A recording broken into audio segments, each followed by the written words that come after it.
वृंदावन विहारी लाल की जय। राधा रानी की जय श्री गुरुदेव भगवान की जय। श्री राधे राधे। भक्ति प्रश्नोत्तरी कार्यक्रम प्रारंभ किया जा रहा है। आइए हम भक्ति संबंधित प्रश्नों को श्रवण करें। आरती जी दिल्ली से, इनका प्रश्न है, मैं राधा नाम का जाप करती हूँ, मन में पर छवि कान्हा जी की आती है, क्या यह ठीक है? बिल्कुल ठीक है, क्योंकि कान्हा और राधा रानी में कोई भेद नहीं है। तो कान्हा के नाम जपने पर राधा रानी आए या राधा रानी का नाम जपने पर कृष्ण का ध्यान आए तो कोई भी अंतर नहीं पड़ता, एक ही बात है। इनका दूसरा प्रश्न है, एक बार स्वप्न में मुझे भगवान की 3 मूर्ति दिखी और कुछ लोग उनकी पूजा कर रहे हैं।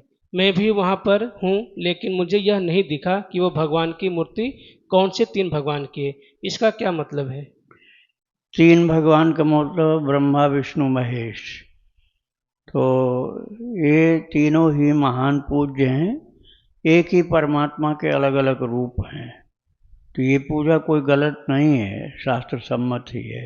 राधे राधे। इनका आखिरी प्रश्न है, अगर हम कोई घर लें और उसमें पीपल का पेड़ हो तो क्या करना चाहिए?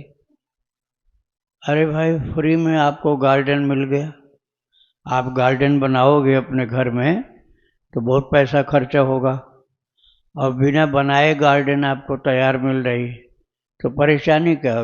पीपल तो भगवान की विभूति होता है। 10वें अध्याय में गीता जी में कहा है, अश्वत्थ सर्व वृक्षाणाम, सभी वृक्षों में पीपल की मेरी विभूति है।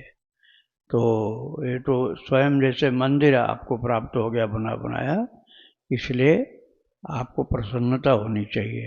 राधे राधे। पुष्पराज श्रेष्ठ जी ललितपुर नेपाल से, इनका प्रश्न है, स्वामी जी भगवान के साकार रूप का दर्शन करने वाले, विभिन्न अनेक रूपों में दर्शन करने वाले हजारों संत महात्मा तथा भक्त लोगों के हजारों उदाहरण हैं। प्रवचन में सुनाया जाता है, धार्मिक पत्रिकाओं में पढ़ने को मिलता है। मेरा प्रश्न है कि बुद्ध को क्यों भगवान दिखाई नहीं दिए? क्यों उन्होंने भगवान के अस्तित्व को स्वीकार नहीं किया, जबकि बुद्ध को ही भगवान का अवतार माना जाता है? बात ये होती है ना, संसार के कल्याण के लिए जब आवश्यक जो होता है ठाकुर जी वही लीला करते हैं, विश्व के कल्याण के लिए।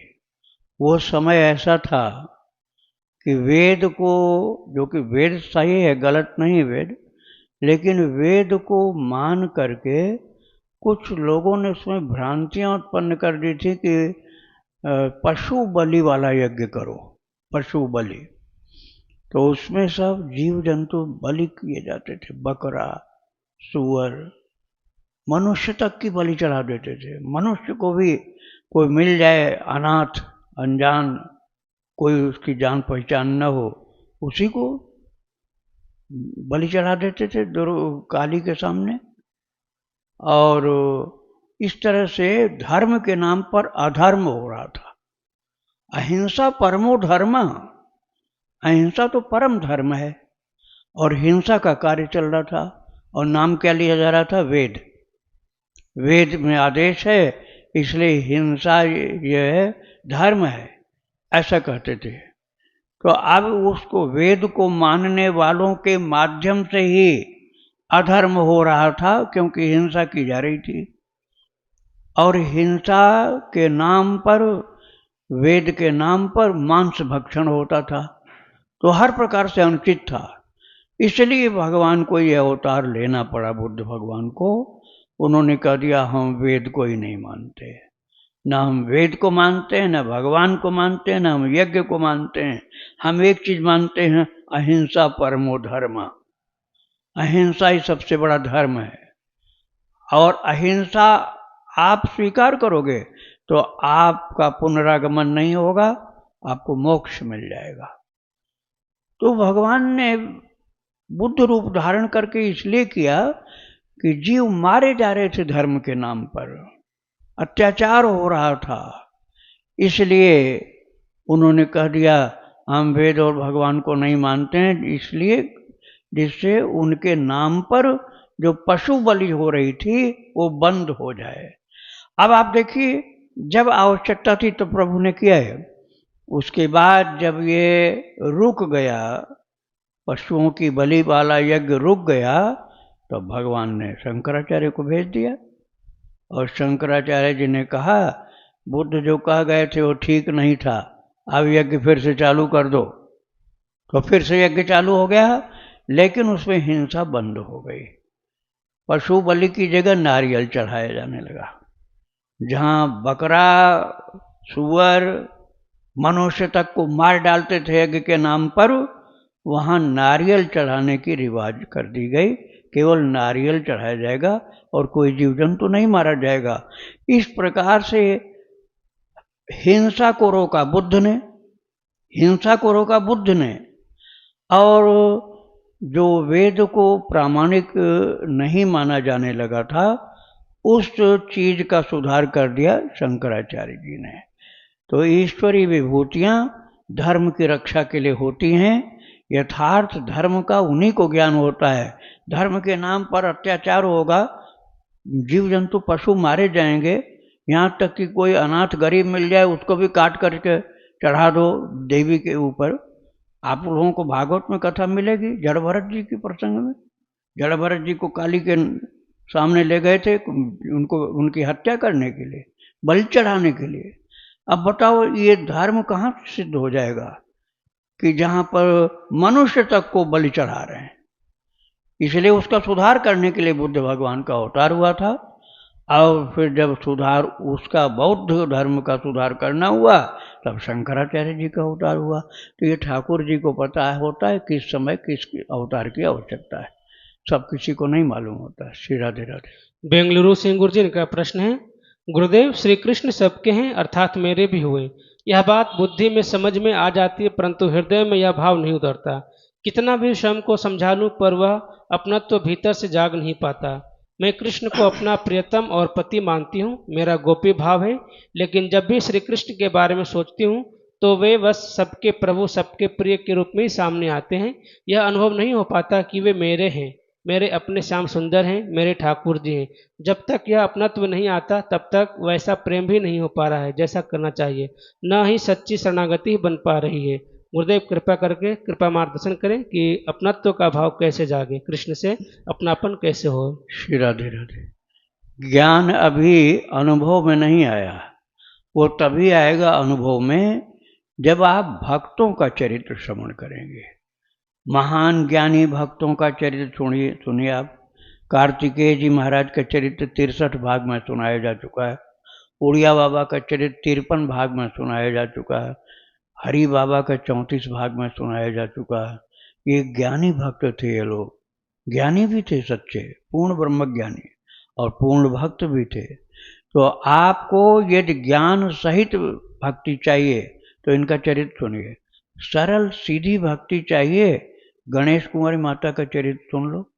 गणेश कुमारी माता भगवान राम को, बाल राम को अपना पुत्र मानती थी और उनको महाराज अयोध्या जी में स्वयं सरयू माता ने बाल राम प्रदान कर दिया था।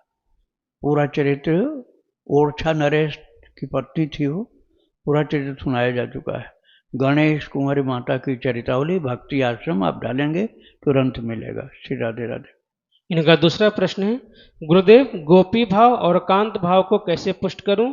कृष्ण के प्रति तीव्र प्रेम कैसे उत्पन्न हो? मैं ऐसा क्या करूं कि कृष्ण प्रेम में प्रतिक्षण बढ़ता ही चला जाए? इसी के लिए तो मैंने बताया है, मीरा जी का चरित्र सुनो। कृष्ण प्रेम की दीवानी मीरा जी का चरित्र सुनो। बिल्कुल साफ बोल देती हूँ, दूसरों न कोई, मेरे तो गिरधर गोपाल, दूसरों न कोई। दो चीज बोला है, मेरे तो गिरधर गोपाल है हर आदमी बोल सकता है, क्योंकि कहने में क्या जाता है। घर में बच्चा बीमार पड़ेगा, सारी प्रॉपर्टी बेच देंगे, भगवान के लिए कुछ खर्च कर सकते हो ना? बड़े हिसाब किताब से थोड़ा सा पैसा निकलेगा, क्योंकि भगवान अपने हैं ये मानते ही नहीं अंदर से।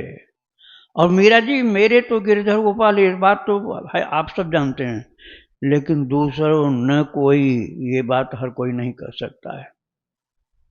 बहुत महान स्त्री शरीर होने पर भी कितना महान त्याग की, कोई मेरा नहीं है, न ससुराल में न मायके में, बस भगवान है। इस प्रकार का चरित्र पढ़ो, उषा माता का, संतोष माता का, मीरा जी का, तो धर्म माता का, ये सब चरित्र मैं सुना चुका हूँ। तो आपको गोपी भाव, सहचरी भाव और प्रभु के प्रति कांता का भाव ये प्राप्त हो जाएगा। चरित्र सुनने से होगा, जप के साथ ये भी जरूरी है। राधे राधे। सहारनपुर से गुरु जी, इनका प्रश्न है, गुरुदेव आपको एवं अनेक संतों को श्लोक एवं व्याख्यान आदि को अध्याय एवं संख्या नंबर सहित बिना देखे बताने पर आनंद होता है, अधिक आयु होने पर याद नहीं रहता है। कोई ऐसा साधन बताने की कृपा करें कि सामान्य जन को भी आप संतों जैसी क्षमता प्राप्त हो जाए। ऐसा नहीं है कि सब याद ही रहता है, भूलता हम लोगों को भी है बुढ़ापे में। अब बुढ़ापा चालू हो गया है तो भूलना भी चालू हो गया। अब पहले नहीं भूलता था इतना, लेकिन अब भूलता है। तो शरीर तो मनुष्य का ही है, कोई देवी देवता का शरीर तो है नहीं, भूलता है। हाँ, जो कुछ याद आ गया वो बोल देते हैं, नहीं याद आया तो वो अंदर ही अंदर रह गया। तो भूलने वाली बीमारी सभी को होती, किसी को कम किसी को ज्यादा। श्री राधे राधे। फिर भी गुरु जी, आप जैसे संतों के जैसे याद रहे, पृष्ठ संख्या, श्लोक संख्या, अध्याय सब, इसलिए कोई मंत्र ऐसा कुछ? हाँ, इसके लिए बस उधर है मन एकाग्र होने की आवश्यकता। मन को एकाग्र करोगे तो यह लाभ प्राप्त होता है। श्री राधे राधे। इनका दूसरा प्रश्न गुरु जी, निर्वाण मंत्र से पहले ओम लगाना चाहिए या नहीं? ये देखो, वैदिक मंत्र में थोड़ा सा रेस्ट्रिक्शंस होते हैं। एक तो कुछ मतानुसार ऐसा होता है कि माताओं के अतिरिक्त पुरुष लोग ही करें। गीता जी में भेद नहीं है। गीता जी में तो प्रभु ने 9वें अध्याय में कह दिया, माम ही पार्थ व्यपाश्रित्य ये पिशु पापयोनयः स्त्रियो वैश्यास्तथा शूद्रास ते यान्ति परम गतिम। भगवान ने जो जो वंचित थे सबको ले लिया उसमें।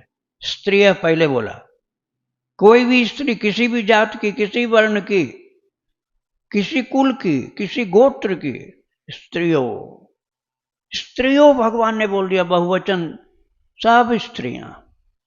स्त्रियों, शूद्राह बहुवचन, सारे शूद्र। स्त्रियों वैश्या तथा शूद्रा ते यान्ति पराम गतिम। वैश्य कुल के हों, किसी भी वर्ण के हों, किसी भी आश्रम के हों, ते यान्ति पराम गतिम, वो भी परम गति को प्राप्त कर लेते हैं, ये भगवान की भक्ति में लग जाएं तो आपके अंदर यदि भक्ति है तो ओम लगाना आवश्यक है। आप समझते हैं तो लगा सकते हैं, लेकिन मानसिक करो तो ज़्यादा अच्छा है। उच्चारण करना है, ह्रस्व दीर्घ प्लुत, बहुत लंबा प्लुत बोलते हैं, तो उस समय स्नान आदि करके करो तो ज़्यादा अच्छा होता है। राधे राधे। पूनम जी कनाडा से, इनका प्रश्न है, गुरुदेव सुखदेव जी राजा जनक के पास कब गए थे और क्यों गए थे, क्या प्रयोजन था, कृपया बताने की कृपा करें। और इस कथा के विषय में अगर कोई भक्ति आश्रम पे यूट्यूब चैनल पे आपने विस्तार से कथा बताई है तो भी बताने की कृपा। हाँ, बोला तो गया है, लेकिन अब खोजने की बात है, आपको मिल जाए तो। बहुत ज़्यादा चरित्र हैं, 2000 से ज़्यादा संतों भक्तों का चरित्र सुनाया गया है। तो मैं अभी संक्षेप में बता देता हूँ। भगवान वेद व्यास जी के पुत्र थे शुकदेव जी, और जन्मजात वैरागी और ब्रह्मज्ञानी थे। ब्रह्मज्ञानी भी थे और वैरागी भी थे। तो घर छोड़ कर चले गए, बिना नाल कटे। बच्चा पैदा हुआ, पेट में रहा 12 साल। अब पैदा हुआ तो नाल भी नहीं काटे हो तो चल दिया पैदल, और पीछे दौड़ते रह गए व्यास भगवान की। बच्चा अभी पैदा हुआ, तुरंत चला जा रहा, लेकिन वो रुके नहीं महाराज को। लंबी कथा है वो। तो वृक्षों में से ध्वनि निकली, और माताएं कुछ थीं जो वस्त्रहीन अवस्था में स्नान कर रही थी। उनको शुकदेव जी की दृष्टि में ऐसा अद्भुत प्रेम था कि वो अपने शरीर की सुध बुध भूल गई। उन्होंने कपड़े ही नहीं पहने, और व्यास भगवान के आते ही सब कपड़े पहनने लग गए। तो वो जंगल में जाके समाधिस्थ हो गए, और अब उनको बुलाने की शक्ति किसी में नहीं थी। तो कृष्ण चरित्र जो भागवत जी में वर्णित है उसी के 2 श्लोक भेजा था, और वो गायन किया ऋषियों ने, तो वो जैसे छटपटा उठे कि इतना इतना प्रेमी, इतना आनंद से भरा हुआ कृष्ण, ऐसा प्रभु का अवतार कहाँ है, कुछ बताओ और बताओ। बोले और जानना है तो वहां चलो जहां जन्म हुआ था। व्यास भगवान के पास आए, उन्होंने सुखदेव जी को भागवत जी पढ़ाया। फिर इसके बाद उनको जो ब्रह्म ज्ञान था उसमें भी अपनी स्थिति बहुत ऊंचाई करना चाहते थे कि ब्रह्म ज्ञान की पराकाष्ठा पर मेरी स्थिति हो। तब व्यास भगवान ने कहा फिर जाओ राजा जनक के यहाँ। राजा जनक के यहाँ जाओ। जनक ने कठिन परीक्षाएं ली थी, बहुत कठिन परीक्षाएं ली थी, उसका विवरण बड़ा लंबा चौड़ा है। तो भक्ति के भी शिखर पर थे वो और ज्ञान के भी शिखर पर थे। व्यास भगवान ने उनको भक्ति की उच्चतम अवस्था में पहुंचाया और स्वयं व्यास जी ने ही भेजा था बेटे को राजा जनक के यहाँ। और राजा जनक ने भी कहा आप पूर्ण उच्च कोटि के ब्रह्मज्ञानी हो, आपकी परीक्षा केवल ली गई, ज्ञान पहले से था आपको। तो ये दोनों बातें मैंने बता दिया। श्री राधे राधे। अतिरंजना जी जबलपुर से इनका प्रश्न है, एक माँ को अपने बच्चे के लिए क्या करना चाहिए जिससे उनके कष्ट बहुत जल्द ठीक हो? माँ को भगवान से प्रार्थना करनी चाहिए।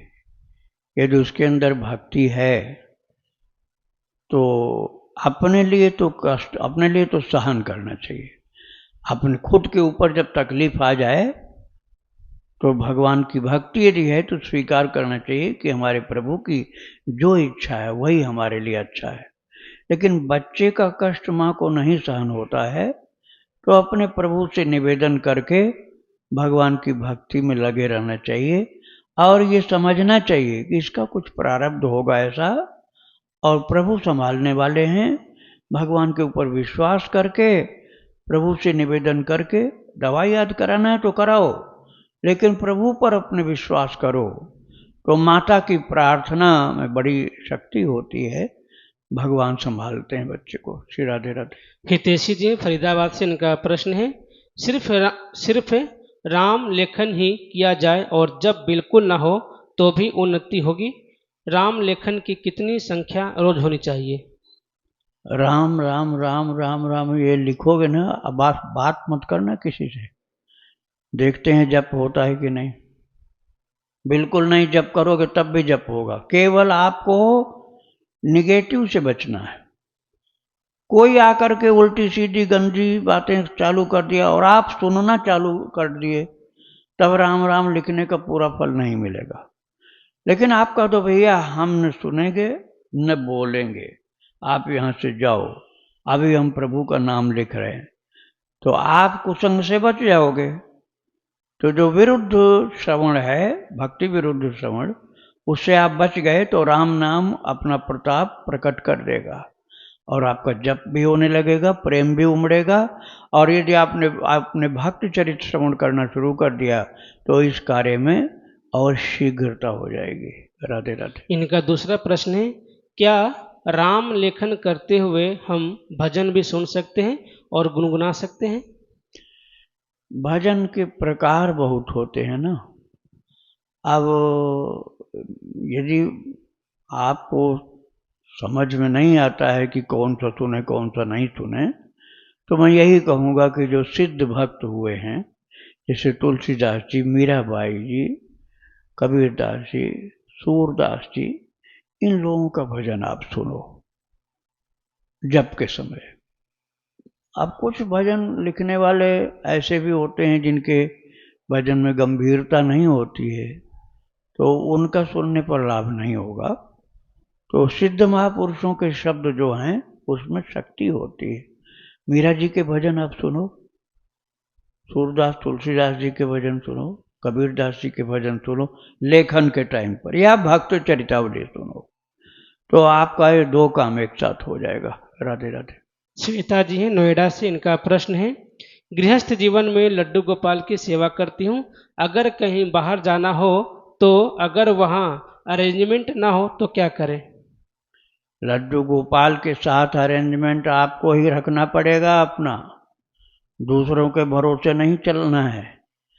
जैसे ठाकुर, जैसे अपने लिए गाड़ी मोटर होती है, ऐसे भगवान के लिए डोलची जो है, भगवान के चलता फिरता घर, उसमें उनके लिए सब इंतजाम रखो। दूसरा एक झोला रखो, उसमें पानी, कुछ खाने पीने को, कुछ कपड़ा, सब इंतजाम उन ठाकुर जी का खुद रखना पड़ेगा। पहले से इंतजाम करके चलो। जहाँ जा रहे हो वहाँ के इंतजाम के भरोसे मत रहो। वहाँ कुछ गंदा खान पान होगा तो भगवान को खिला दोगे तो गलत हो जाएगा। आप उनके खाने की व्यवस्था स्वयं रखो। उनके यहाँ लहसुन प्याज बना होगा जहाँ आप जा रहे हो, क्या पता और ज़्यादा गंदगी वाली चीज़ खाए तो पीते हैं वो लोग, तो वहाँ का तो जल भी लेना गलत हो जाएगा। वहाँ का कोई भी भोजन भगवान के भोग के योग्य नहीं होगा जहाँ सात्विक भोजन नहीं है। इसलिए स्वयं अपने प्रभु की व्यवस्था करो आप। श्री राधे राधे। आशु जी हैं बडौत यूपी से, इनका प्रश्न है, गुरुजी, भगवान या गुरुदेव भगवान के पादुकाओं में कोई भेद है? कौन कौन ऐसे महापुरुष हुए जो अपने गुरुदेव या भगवान की पादुकाओं को साक्षात गुरुदेव समझकर पूजा अर्चना करते थे? राधा बाबा ने एक संत को आज्ञा दी थी कि बांके बिहारी के मंदिर में अनुष्ठान करने के लिए। हमने प्रसंग सुना और उसमें अलग अलग भी कोई संत हैं जो गुरुदेव की पादुकाओं के प्रति समर्पित हो। भाई ये नियम हर के लिए लागू नहीं होता है। बहुत श्रद्धा हो गुरु के प्रति तो नियम ये पादुका वाला लागू होगा, नहीं तो अपमान हो जाएगा और दुख पा जाओगे आप, दंड मिल जाएगा। इसलिए देखा देखी ये कार्य नहीं करना चाहिए। गुरु का चरणामृत है, गुरु की चरण पादुका है, ये देखा देखी गुरु के उच्छिष्ट प्रसादी है, उनका खाया हुआ प्रसाद, ये देखा देखी नहीं ले लेना चाहिए। क्योंकि आपने देखा देखी ले लिया और जब अलग गए आप तब दिमाग खराब हुआ, अरे ये तो झूठा है, हम तो इतने बड़े पंडित हैं और इन महाराज जी का तो हम जानते ही नहीं कौन से गोत्र के हैं, हम इनका जूठा खा लेंगे तो बड़ा गलत हो जाएगा। गई श्रद्धा अब आपकी। तो ऐसे मत लो प्रसाद, हाथ जोड़ करके नमन कर लो, अपनी कमजोरी समझ करके प्रसाद मतलब भगवान का तो ले सकते हो। अरे मैंने एक व्यक्ति का ऐसा सुना था, अखंडानंद जी महाराज का परिचित था, वो कृष्ण का प्रसाद नहीं लेता था, कृष्ण का प्रसाद नहीं लेता था। और उन्होंने पूछा कृष्ण का प्रसाद क्यों नहीं लेते हो? बोले अहिर का लड़का है, वो पंडित जी थे। वो बोले मैं ब्राह्मण हूं और कृष्ण अहिर का लड़का है, हम उसका प्रसाद क्यों पाए? तो ये देखिए ये भक्ति की बहुत बड़ी कमजोरी है। तो इसका मतलब भगवान नहीं माना। लेकिन अखंडानंद जी ने कहा चलो भाई ठीक है, लेकिन कम से कम इतना तो मानते हो कि अहिर का लड़का है, इसका मतलब जीवित तो है, कम से कम इतना तो मानते हो कि जीवित हैं, ये भगवान है। भगवान नहीं माना, कृष्ण माना तुमने। तो अपने को यदि किसी तरह से तुमने गुरु जी से श्रेष्ठ मान लिया तो फिर तो श्रद्धा बिगड़ गई।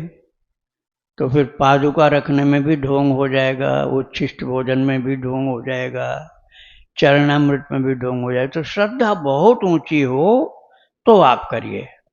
जैसे गया प्रसाद जी की श्रद्धा अपने गुरु उड़िया बाबा के लिए थी, चरण पादुका उनको चाहिए थी। उड़िया बाबा के मन में आया, एक आदमी दे गया था, उसको पहन कर थोड़ा घूम लिए आंगन में अपने आश्रम में, बोले ले गया प्रसाद, ले जा पंडित जी ये रखो। और महाराज नित्य पूजत प्रभु पांवरी प्रीत हृदय समात, मांगी मांगी आयसु करत राज काज बहुभांति। जैसे भरत जी राम जी की पादुका पूजन करते थे, जैसे श्री विष्णु प्रिया श्री चैतन्य महाप्रभु की चरण पादुकाओं का पूजन करती थी, बिल्कुल उसी तरह से जैसे श्री उद्धव जी महाराज द्वारकाधीश के चरण पादुकाओं का पूजन करते थे, ऐसे ही गया प्रसाद जी महाराज उड़िया बाबा की चरण पादुका का पूजन करते थे। और एक बंका जी भक्त थे, वो पोद्दार जी महाराज की चरण पादुका का पूजन करते थे। इसमें श्रद्धा बहुत मुख्य चीज है। श्रद्धा है तो ऐसा आप कर सकते हैं, श्रद्धा नहीं है तो ऐसा नहीं करना चाहिए। श्री राधे राधे। मोहना जी हैं दिल्ली से, इनका प्रश्न है, जन्म की बहन जो कि ब्लड कैंसर से पीड़ित है, संत कृपा से उसको क्या करें ऐसे कि प्रारब्ध से लड़ने में हेल्प हो जाए। युगल की उपासना करती थी पर अब नहीं कर पाती है, प्रभु से कैसे जुड़े वो? प्रारब्ध बहुत कठोर है तो जल्दी से टलता नहीं है, बस उसको आप भक्ति से जोड़ दीजिए भगवान से।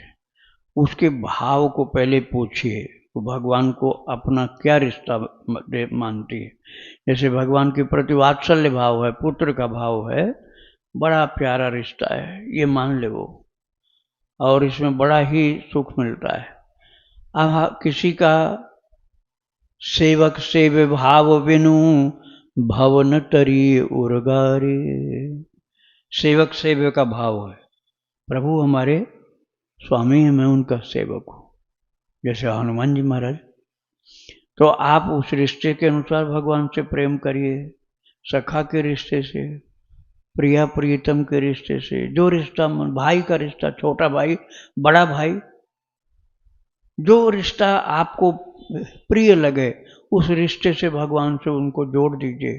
भगवान, शरीर तो भाई सभी का जाता, शरीर तो सदा किसी का नहीं रहा, तो शरीर जाने के पहले उनका मन प्रेम के साथ भगवान से जुड़ जाए तो मृत्यु दुखदायी नहीं होगी। कैंसर में तो महाराज श्री हनुमान प्रसाद पोद्दार जी भी ने शरीर छोड़ा था, लेकिन कैंसर लगने के पहले, बीमारी आने के पहले वो गोपी भाव में परम सिद्ध हो गए थे, राधा भाव भावित हो गए थे। वो तो जैसे चैतन्य महाप्रभु राधा भाव भावित थे, ऐसे श्री पोद्दार जी हो गए थे। जो देखने वालों को लगता था कि इनको इतनी बड़ी बीमारी हो गई, इतने बड़े भक्त हैं तब भी, लेकिन जो निकट वाले थे उनको पता था कि बीमारी का इनको पता ही नहीं कि कौन सी बीमारी लगी हुई है, ये तो मस्त रहते हैं प्रभु के आनंद में। और नहीं जानने वालों को लगता था इनको कष्ट नहीं था, वो तो इतने आनंदित थे कि उसके उसी प्रेम के आनंद में कई बार गीता प्रेस भी भूल जाते थे। गीता प्रेस भी मेरे लिए कुछ काम करने की जगह है, तो उनको बताना पड़ता था कि प्रेस का काम है महाराज, तब थोड़ा सा कर लेते थे, बाद में तो बहुत मुश्किल से ही कर पाते थे। श्री राधे राधे। राखी जी हैं पटना से, इनका प्रश्न है, हम वृंदावन से पटना आ गए हैं, एक सवाल पूछना था कि हम 2 महीने से लहसुन प्याज नहीं खा रहे हैं और हमारे ससुराल में नॉनवेज कभी कभी खाते हैं। अब सभी लोग कह रहे हैं कि हम नॉनवेज अब कभी नहीं खाएंगे, लेकिन लहसुन प्याज खाएंगे। तो मैंने महाराज जी से सुना है कि जिस बर्तन में नॉनवेज बना हो वह बर्तन में नहीं खाना चाहिए। तो अब हम सब बर्तन हटाकर आज दूसरा बर्तन ले आएंगे, तो क्या गैस चूल्हा भी दूसरा लेना होगा और उसी बर्तन में लहसुन प्याज बना सकते हैं, और हम अपना भोजन पहले बना लें और बाद में प्याज लहसुन वाला खाना बना सकते हैं? देखो भाई, ये जो चूल्हे पर मांस पकता रहो तब तो चूल्हा फेंक दो आप। ये मांस पकाया गया तो राक्षस वाला भोजन बनाया गया, मनुष्य का भोजन ही नहीं था वो। तो राक्षस वाला सामान क्यों रखो अपने यहाँ, उसको फेंक दो। और भगवान के भोग के लिए तो परम शुद्धता सात्विकता होनी चाहिए। इसलिए आहार तो है ही नहीं, मांसाहार क्या है, राक्षसों का आहार है। यदि वो वहाँ पका है तो उसको फेंक दो, उस पात्र को भी, उस चूल्हे को भी, और नया ले आओ सब, और फिर आगे गंदगी नहीं करनी। श्री राधे राधे। लेकिन पूछ नहीं गुरुजी, जैसे पहले जो मांसाहारी वाला बर्तन था वो तो हटा दिए, नया बर्तन लेकर के आई है, तो उसमें क्या अब लहसुन प्याज बना सकती हैं गुरुजी? लहसुन प्याज के बर्तन भगवान के लिए नहीं होते हैं। अब इतना भगवान की पूजा यदि चल रही है तो ये सब गंदगी छोड़ देनी चाहिए, लेकिन कोई नहीं छोड़ रहा है तो उसको अलग रखो। उसको कहो भैया आप जाओ तो अपना दूसरी जगह खाओ पियो बाजार में, यहाँ ये घर में गंदगी मत करो। इतना ही छोड़ पाया तो कह दो आप बाजार में खाओ पियो, यहाँ मत करना ये सब। बर्तनों को, चूल्हा रसोई को गंदा मत करो। श्री राधे राधे। इनका आखिरी प्रश्न है गुरुजी, रसोई घर में अगर गंगा जल छिड़क देने से क्या रसोई की पवित्रता हो जाएगी या पेंट करवाना पड़ेगा? गंगा जल भी छिड़को, पेंट भी कराओ, उसके बाद फिर गंगा जल छिड़को, लेकिन वो बर्तन तो हटाने पड़ेंगे। चूल्हा भी हटाना होगा, बर्तन भी हटाने होंगे, और कीर्तन भगवान का करना होगा। भगवान का कीर्तन करना है घर में, और फिर ठाकुर जी के लिए पंचामृत तैयार करना, भगवान को खीर का भोग लगाना। कीर्तन कम से कम 24 घंटे का करना होगा, कम से कम। और ज़्यादा करना चाहो तो और करो, इससे कम नहीं करो। आप लोग का परिवार यदि बड़ा है तो मिलजुल कर सब कर लो, एक एक घंटा 2-2 घंटा करके। और मान लो परिवार छोटा है तो आप कुछ कीर्तन वाले सात्विक व्यक्तियों को ले आओ। वृंदावन में तो बहुत मिल जाते हैं जो कोई नशा नहीं करते हैं और कीर्तन करते हैं। नशेबाज कीर्तन वालों को मत ले आना। श्री राधे राधे। श्री महाराज राधे। जी, मुझे है ना, रास्ते में आ रहे थे ना, तो मुझे 200 रुपये मिले थे, तो उनको हम यूज कर सकते हैं?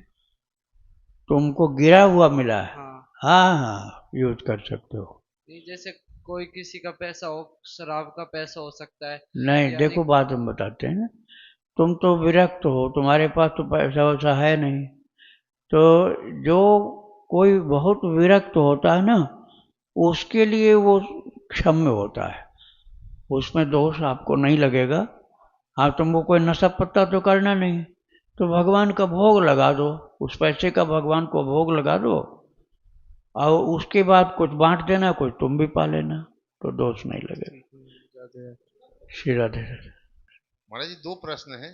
हाँ। पहला तो ये है महाराज जी कि धीरे धीरे थोड़ा बहुत नाम जप जो भी प्रभु कृपा से हो रहा है, उससे ये तो लग रहा है कि जीवन में बहुत अधिक संग्रह की आवश्यकता नहीं है। लेकिन विषय से जो भी, जब विषय सामने नहीं रहता है तो उससे विरक्ति रहती है, और कहीं प्रस्तुत होता है सामने तो कई बार मन जो है धैर्यता नहीं धारण कर पाता। उसका क्या उपाय है महाराज? बैठो। श्री राधे राधे। एक हंडिया हो जिसमें दही जमाई जाती हो, दही जमाते हो। अब उसमें तुम दूध रखो और जामन मत डालो, तब भी दही जम जाएगा। वो जामन नहीं डाला गया थोड़ा भी, और हंडिया में पहले दही जमाते थे, अब धो लिया है, साफ कर लिया, लेकिन बिन जामन के ही दही जम जाएगा, क्योंकि उस हंडिया में उसका रस अवशोषित हो चुका है। ऐसे है मन का स्वभाव।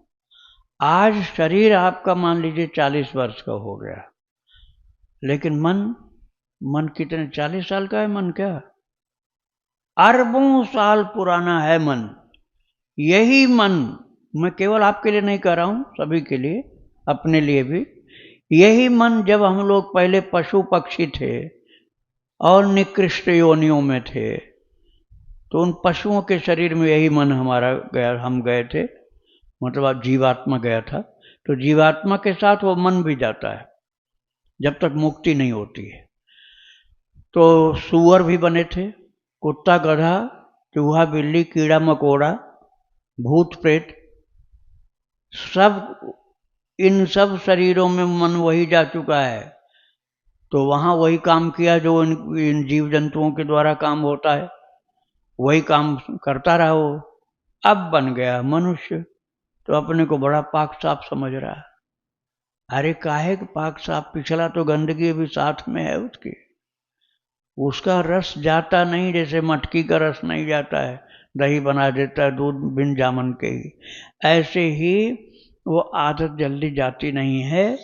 मन का हाल यही रहता है, उसकी चिंता मत करो, भजन में लगे रहो, और मन को डाइवर्ट करने के लिए अपने को बिजी कर दिया करो, बहुत ज़्यादा व्यस्त कर दो अपने को किसी काम में, किसी आवश्यक कार्य में लग जाओ, हिसाब किताब में जो बड़ा जरूरी हो, आपको तुरंत मन उसमें लग जाएगा। ऐसे ही किसी शास्त्र के अध्ययन में, किसी भगवत भक्त चरित्र में अपने को बहुत बिजी कर दो, या थोड़ा सा स्थान बदल दो, कोई जरूरी जिम्मेदारी में लग जाओ, तो मन को फुर्सत नहीं मिलती है गलत जगह जाने की। तो आपको भगवान ने गीता जी के 3रे अध्याय में इस बात को कहा, तस्मात् त्वम इंद्रियाण्यादौ नियम्य भरतर्षभ पापमानं प्रजह्येनं ज्ञान विज्ञान नाशनम। ज्ञान विज्ञान का नाश करने वाले इस काम दोष के कारण जो इंद्रियां विचलित होती हैं उनको अर्जुन जबरन रोकना पड़ेगा, जबरन रोकना पड़ेगा, तब ये रुक सकते हैं। और अपने को भगवान में इतना प्यार से जोड़ो कि वह उतना प्रेम और कहीं न हो, तब भी रुक सकता है। श्री राधे राधे। वृंदावन बिहारी लाल की जय। राधा रानी की जय। श्री गुरुदेव भगवान की जय। श्री राधे राधे।